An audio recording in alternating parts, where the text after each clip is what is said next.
અમદાવાદના બાપુનગર વિસ્તારમાં આવેલી ઈએસઆઈસી દ્વારા સંચાલિત જનરલ હોસ્પિટલમાં ગંભીર બેદરકારી સામે આવી છે।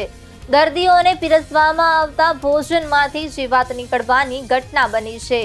દર્દીઓના ભોજનમાં જીવાત નીકળવા અંગે હોસ્પિટલના સત્તાધીશોને આ બાબતે જાણ કરી હતી તો તેણે કહ્યું જે બાકી હોય એને ફરીથી નવું ભોજન બનાવીને આપ્યું હતું। ગોમતીપુર બોર્ડના કોંગ્રેસના પૂર્વ કોર્પોરેટર ઇકબાલ શેખ દ્વારા ભારત સરકારના લેબર મંત્રી મનસુખ માંડવિયા, મેડિકલ કમિશનર તથા રિજનલ ડાયરેક્ટર ઈએસઆઈસી ભવનને લેખિતમાં ફરિયાદ કરવામાં આવી।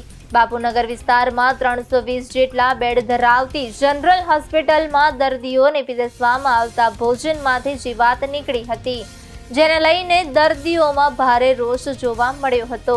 હોસ્પિટલમાં રોજબરોજ સરેરાશ 180 થી 200 જેટલા દર્દીઓ ઇન્ડોર તરીકે દાખલ રહે છે। દરરોજની જેમ દર્દીઓને જમવાનું પીરસવામાં આવ્યું હતું, પરંતુ પીરસવામાં આવેલી ખીચડીમાં જીવાત જોવા મળતા દર્દીઓમાં ભય અને આક્રોશ ફેલાયો હતો।